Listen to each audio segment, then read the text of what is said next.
The prince approached the urn. No one noticed the brief glance he exchanged with one of his father's attendants. No one noticed that one folded paper had been prepared with an extra layer, making it slightly thicker beneath the fingers. Prince Zarek reached into the urn. He moved past the first slip, then touched the heavier one. A faint smile appeared upon his lips. He withdrew it and handed it to the herald. "First," the herald announced. The Eastern delegation applauded. Kemet would choose second. The curtains surrounding the patients were drawn back. The first patient was a young soldier suffering from a high fever, weakness, and an infected wound along his arm. The Eastern physicians immediately recognized the condition. It was serious, but familiar. The second patient was an older farmer. His skin carried a gray-purple cast beneath the torchlight. His hands trembled uncontrollably. His breathing came slowly, followed by sudden gasping breaths. Dark lines appeared beneath the skin around his wrists and neck. Several palace physicians stepped closer, then stopped. Royal physician Menes frowned. One healer whispered, "I have never seen this before." Another shook his head. "The lungs appear weak, but the fever is too low." The Eastern Kingdom chose the young soldier without hesitation. The older farmer was left for Kemet. A nervous silence spread through the courtyard. Khepri's assistants looked toward him. None of them possessed enough medical knowledge to help. The royal kitchen master spoke quietly. "You may withdraw and accept defeat." Khepri looked at the sick man struggling to breathe. "No." He stepped forward. His mother clasped her hands tightly. Princess Anipi watched from beside Prince Zarek, scarcely daring to breathe. Khepri knelt beside the farmer. He did not begin with the darkened veins. He examined the man's fingernails, then his eyes. He pressed 2 fingers against the side of his neck and counted each weak pulse. He lifted the farmer's hand and smelled the skin. Finally, he asked, "What did you eat before the sickness began?" The farmer's daughter answered from nearby. "He had bread, onions, and dried fish." "What work did he do that day?" "He cleared weeds near an abandoned irrigation channel." Khepri looked at the farmer's sandals. The dark residue clung to the woven reeds. He touched it carefully, then rubbed it between his fingers. A faint scent rose, bitter, earthy, familiar. Khepri glanced toward the collection of herbs and antidotes arranged across the tables. Then he looked again at the trembling hands, the slow breathing, and the dark lines beneath the patient's skin. The symptoms were uncommon, but not unknown. Merit had shown him something similar years ago, after a group of goats became ill near a flooded marsh. His expression changed. Royal physician Menes noticed. "You recognize it?" Khepri slowly rose. Yes. The courtyard became completely silent. He looked toward Pharaoh Neferkar. "This man does not suffer from a fever." Khepri turned back toward the patient. "He has been poisoned by the roots of the sleeping reed." Several physicians stared at him in disbelief. Royal physician Menes studied Khepri for several moments before turning toward the judges. "The illnesses have been identified," he announced. "The treatment phase shall now begin." The herald stepped into the center of the courtyard and raised his ceremonial staff. "Each kingdom must prepare and administer its remedy before sunset. The patient who shows the greatest recovery shall determine the victor of the second challenge." At once, both teams began their work. Across the courtyard, the Eastern physicians surrounded the wounded soldier. They washed the injury, applied a paste of crushed herbs, and prepared a drink intended to lower his fever. Their movements were quick and confident. The condition appeared familiar. They expected an easy victory. Khepri, however, knew there was nothing simple about the illness before him. He began by washing the small wound near the farmer's ankle with warm water and salt. Then he selected several herbs from the royal tables. Willow bark to steady the trembling. Bitter leaves to draw the poison from the body. The cleansing root Merit had once taught him to use whenever animals became sick after grazing near sleeping reeds. He ground the ingredients slowly, adding only enough water to create a dark medicinal paste. His 4 assistants watched carefully. One warmed water over a small flame. Another prepared clean linen. The remaining 2 crushed fresh leaves beneath Khepri's direction. Khepri applied part of the remedy around the farmer's wound, then mixed the rest into a weak drink. The farmer struggled to swallow. Khepri supported his head. "Slowly," he said. "Your body has been fighting this poison for many days. Do not force it to heal in a single breath." The farmer's daughter knelt nearby, weeping silently. "Will he live?" Khepri looked at her. "If his heart remains strong, he has a chance." He never promised more than he could give. For the next several hours, he remained beside the patient. He checked the farmer's breathing, counted his pulse, replaced the herbal cloth whenever it grew warm, gave him small amounts of water mixed with the remedy. The sun climbed high above the palace courtyard, then slowly began its descent. At first, nothing changed. The farmer remained weak and barely conscious. Several nobles began whispering. Perhaps the village cook had been mistaken. Perhaps his confidence had been nothing more than desperation. Princess Anipa never looked away. She remembered the quiet certainty with which Khepri had treated her after the crocodile attack. He had asked for no reward then. He had only acted because someone needed him. She believed he would do the same now. As the afternoon light softened, royal physician Menon stepped closer to examine the farmer. He placed his fingers against the man's wrist. His expression shifted. "The pulse is stronger." Khepri nodded. "The poison is leaving slowly." The dark lines beneath the farmer's skin had begun to fade. His breathing no longer came in sudden, painful gasps. Color gradually returned to his face. A short while later, the farmer opened his eyes fully. "Water," he whispered. His daughter covered her mouth in disbelief. Khepri lifted a clay cup and helped him drink. This time, the farmer swallowed without struggling.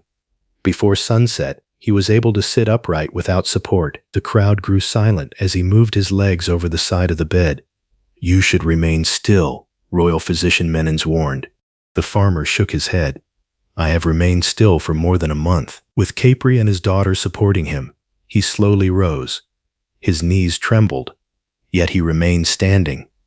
A stunned murmur swept through the courtyard. The man who had arrived unable to lift his head now stood beneath his own strength. He took one careful step, then another. His daughter began to cry openly. Khepri smiled and gently guided him back toward the bed. "That is enough for today." The farmer clasped his hand. "You have returned me to my family." Khepri shook his head. "Your body did the hardest work." Across the courtyard, the Eastern delegation had not been so fortunate. The soldier's fever had not fallen. Despite the medicine placed upon his wound, his condition continued to worsen. His face had grown pale. His breathing became uneven. The Eastern physicians exchanged worried glances. "This should have worked," one murmured. "The wound was cleansed. The fever should be breaking." Suddenly, the soldier's body stiffened. A strange froth gathered at the corner of his mouth as he struggled for air. The confident expression surrounding him vanished. King Asherim rose sharply from his seat. "What is happening?" His royal physician hurried forward. "The infection may have spread deeper than we believed." Prince Zarek stared at the suffering man with unexpected alarm. The soldier was not merely a member of the royal guard. He was King Asherim's nephew, the son of the king's late sister. Only a few people outside the Eastern court knew the truth. He had entered the challenge without royal titles because he had insisted upon being treated as a soldier rather than a prince of the blood. The judges began speaking urgently among themselves. The second challenge had already been decided. The farmer's recovery was undeniable. The Eastern patient had shown no improvement. The herald raised his staff. "By the judgment of the 7 arbiters, the second victory belongs to the kingdom of Kemet."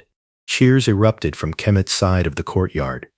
Khepri's mother closed her eyes and pressed both hands against her heart. Relief passed over her face as tears slipped down her cheeks. Princess Anipa released a breath she felt she had been holding since sunrise. Her father had given Khepri another chance. He had survived, and now he had restored honor to their kingdom. Yet Khepri did not celebrate. His attention remained fixed upon the Eastern soldier. The man was growing weaker. Khepri stepped toward royal physician Menons. "May I examine him?" The physician looked surprised. "The challenge is over." "I know. The man belongs to the opposing kingdom. He is still a man." King Asherim descended from the royal platform. "What makes you believe you can help him when my own physicians cannot?" Khepri bowed respectfully. "The wound caused the fever, but it is not the only illness." He glanced toward the soldier. "His stomach is swollen. His breathing is strained, and the medicine they gave him has worsened the sickness." One Eastern physician bristled. "Our remedy is trusted throughout our kingdom for infected wounds," Khepri replied calmly. "But he is also suffering from corruption within the gut." The physician fell silent. Khepri turned toward Pharaoh Neferkari. "Your Majesty, I request permission to treat him." One of the Kemet advisors stepped forward. "You have already secured the victory.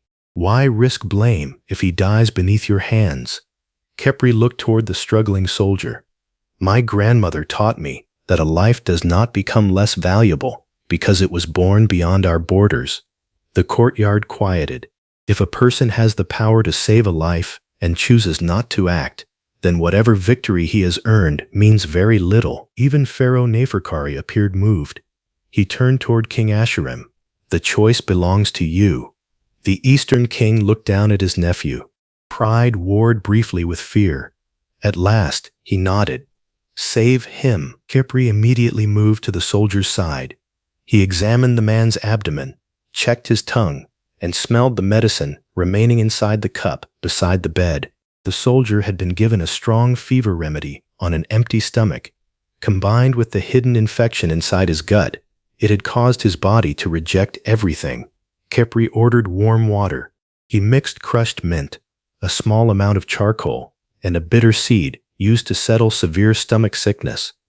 Then he instructed the attendants to raise the soldier's shoulders so he could breathe more easily. The first dose did little. Khepri waited, then administered a second, smaller amount. Gradually, the soldier's body relaxed. The froth at his lips disappeared. His breathing steadied. By the time the sun touched the horizon, he opened his eyes. King Asherim stepped forward. "My king," the soldier whispered weakly. The words revealed what many had not known. A murmur spread through the spectators. King Asherim knelt beside him without concern for ceremony. "My nephew." Relief transformed the foreign king's face. He looked toward Khepri. "You knew he belonged to my family." "No, your majesty. And yet you saved him after defeating our kingdom." Khepri bowed. "I would have done the same for any man." King Asherim studied him carefully. For the first time since entering Kemet, his pride gave way to genuine respect. "Then your grandmother raised more than a skilled cook." He placed one hand over his chest. "She raised an honorable man." The words carried across the courtyard. Even those who had mocked Khepri the night before lowered their eyes. His mother wept openly now, no longer attempting to hide her pride. Princess Anipi smiled through tears. She had always known what kind of man he was. Now the royal courts knew it too. Pharaoh Neferkar watched Khepri with a thoughtful expression. The young man had been accused of disgracing Kemet. Yet when given another opportunity, he had not only restored the kingdom's honor, he had saved the life of their rival king's nephew without asking what reward it might bring. Perhaps his daughter's judgment had not been clouded by love after all. Perhaps love had allowed her to see the character others had overlooked. The score between the two kingdoms now stood equal. One victory for the Eastern Kingdom, one victory for Kemet. Everything would be decided by the final challenge. Prince Zarek remained beside Princess Anipi as the courtyard slowly emptied. He watched the relief upon her face. He saw the way her eyes followed Khepri while he returned the remaining herbs to their places. And for the first time, the prince understood that her concern was not simply gratitude toward a servant of Kemet. There was something deeper between them, something neither had spoken aloud. Zarek's expression remained pleasant, but his eyes grew cold. Princess Anipi never noticed. She was still watching Khepri, and Prince Zarek was now watching them both.